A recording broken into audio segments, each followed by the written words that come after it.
السلام علیکم ورحمۃ اللہ ان الحمدللہ والصلاۃ والسلام علی رسول اللہ۔ رب پر ایمان لانا جرم بنے۔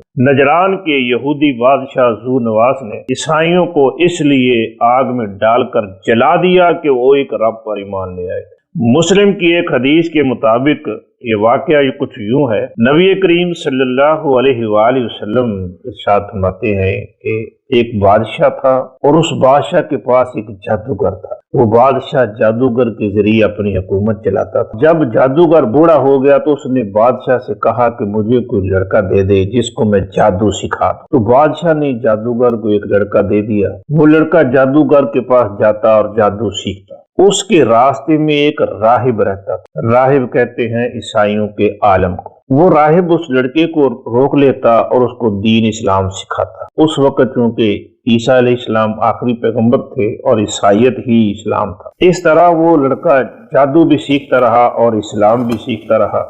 اسی دوران ایک واقعہ پیش آیا کہ وہ دیکھتا ہے کہ لوگ ایک راستے پر رکے ہوئے ہیں اور سامنے ایک بلا کھڑی ہے، اس بلا نے راستہ روکا ہوا۔ وہ لڑکا ایک پتھر اٹھا لیتا ہے اور کہتا ہے کہ اللہ، اگر راہب کا دین سچا ہے تو اس بلا کو مار۔ اس نے پتھر پھینکا، بلا کو لگا، وہ مر گئی۔ جب وہ بلا مری تو اس لڑکے کے چرچے ہو گئے، مشہوری ہو گئی۔ اس لڑکے نے جب جا کے یہ واقعہ راہب کو بتایا تو راہب نے اس کو کہا کہ اب بیٹا تیری آزمائش کا وقت شروع ہو گیا ہے، اب احتیاط کرنی ہے۔ اب ہوا یوں کہ جب یہ واقعہ پیش آیا تو لوگ اس بچے کے پاس آنے لگے، کوئی کہتا ہے اس کو کہ مجھے میں بیمار ہوں، مجھے شفا دے دے۔ کوئی کہتا ہے کہ مجھے کوڑ ہو گیا ہے، مجھے شفا دے دے۔ کوئی نبینا آ جاتا کہ مجھے شفا دے دے۔ اس طرح طرح طرح کے لوگ اس کے پاس آتے۔ وہ کہتا ہے کہ بھائی میں تو شفا نہیں دے سکتا، شفا دینے والا اللہ ہے۔ ہاں میں اللہ سے دعا کرتا ہوں کہ وہ تجھے شفا دے دے۔ لوگ آتے، وہ دعا کرتا، اللہ تبارک و تعالیٰ اسے شفا دے دے۔ اسی دوران بادشاہ کا ایک نبینا وزیر تھا، وہ بھی اس لڑکے کے پاس آیا۔ وہ آ کے لڑکے کو کہتا ہے کہ میری آنکھیں ٹھیک کر دے۔ کہتا ہے نہیں، آنکھیں میں نہیں ٹھیک کرتا،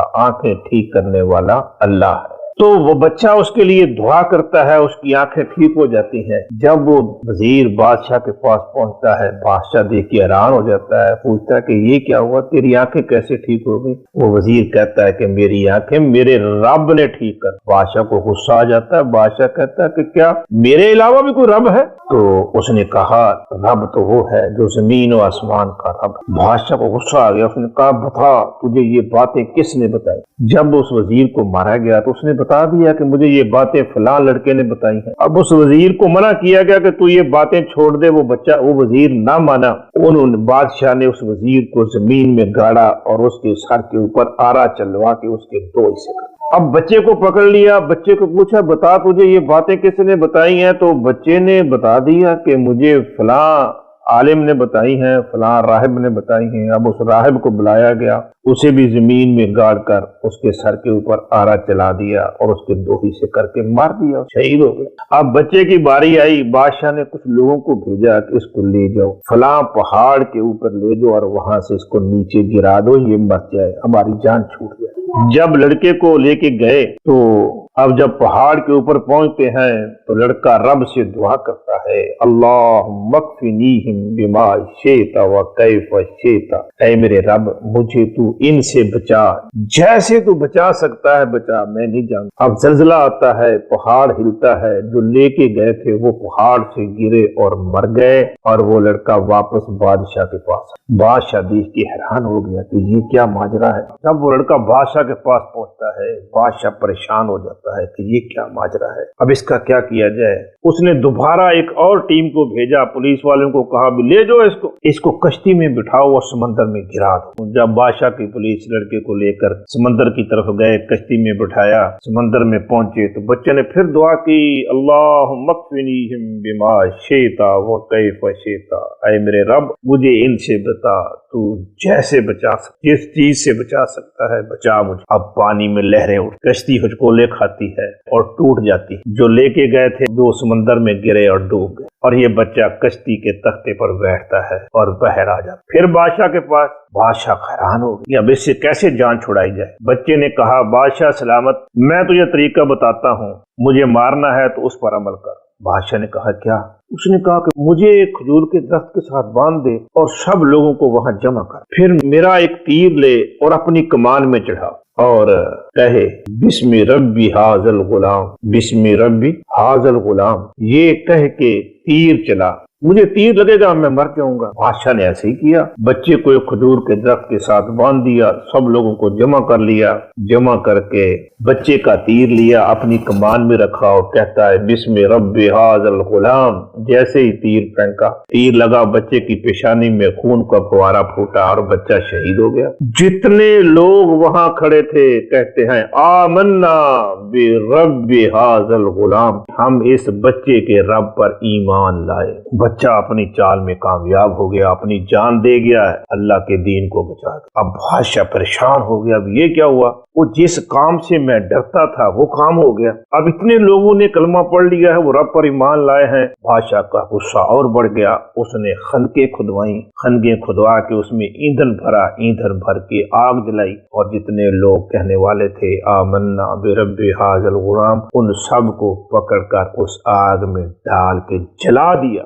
اب جلنے والے تو کامیاب ہو گئے، جنہوں نے جلایا تھا ان کے بارے میں اللہ تعالیٰ نے فرمایا قتل اصحاب الاخدود، خندقوں والے ہلاک ہو گئے۔ سورۃ البروج کی آیت نمبر 8 اور 9 میں اس کا تذکرہ کچھ یوں کیا گیا ہے، اعوذ باللہ من الشیطان الرجیم، بسم اللہ الرحمن الرحیم، وما نقموا منہم الا ان یؤمنوا باللہ العزیز الحمید، وما اور ما نہیں، وما اور نہیں، نقموا انہوں نے انتقام لیا، منہم من سے، ہم ان، منہم ان سے، وما نقموا منہم انہوں نے ان سے انتقام نہیں لیا، الا مگر ان یہ کہ یؤمنو وہ ایمان لائے، یہ لفظ ہے یؤمنون، وہ ایمان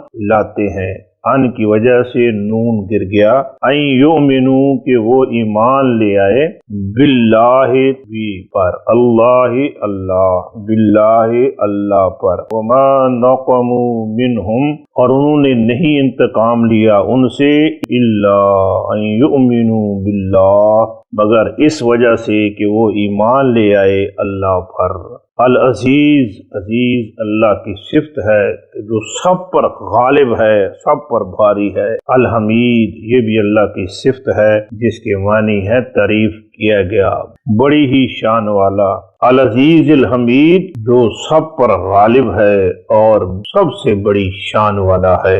الذی لہ ملک السماوات والارض، الذی وہ ذات، یعنی اللہ وہ ذات ہے، لہو لا لیے ہو جس کے، لہو جس کے لیے ہے، ملک و بادشاہت، ملک السماوات بادشاہت آسمانوں کی، ملک اور السماوات مل کے مرکب اضافی بن رہا ہے، والارض اور زمین کی، ملک السماوات والارض اللہ وہ ذات ہے جس کی بادشاہت زمین و آسمان پر ہے، واللہ اور اللہ علی کل شیء اللہ پر، کل ہر شیء چیز، علی کل شیء ہر چیز پر، شہید شاہد گواہ، شہید سپرلیٹو ڈگری، سب کچھ دیکھنے والا، واللہ علی کل شیء شہید اور اللہ ہر چیز خوب دیکھنے والا ہے۔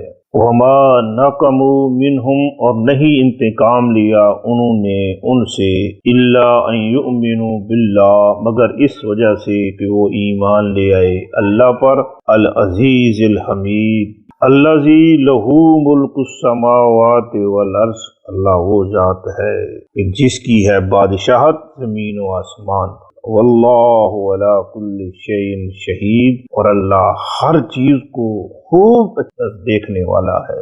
ان ایمان لانے والوں کا جرم صرف یہ تھا کہ وہ ایک رب پر ایمان لے آئے تھے، اور رب بھی کیسا کہ جو سب پر غالب ہے اور سب سے بڑی شان والا ہے، اور زمین و آسمان کی بادشاہت بھی اس کی ہے اور اس کی ایک ایک چیز پر نظر ہے۔ یہ تھا ان کا جرم۔ آج بھی یہ کیفیت ہے کہ لوگ اس کے مخالف ہو جاتے ہیں۔ اکثریت اس وقت بھی دنیا میں ایسی ہے جو ایک اللہ کو پر ایمان لانے کی کی بجائے بے شمار معبودوں پر ایمان، اللہ پر ایمان رکھیں، وہی پوری کائنات کا مالک۔ قرآن پڑھیے، قرآن سمجھیے، اپنی دنیا اور آخرت کو آسان بنائیے۔ جاتے جاتے چینل کو سبسکرائب کر دیجئے، ویڈیو لائک کرتے ہوئے شیئر بھی کر دیجئے تاکہ یہ پیغام آگے پہنچتا رہے۔ والسلام۔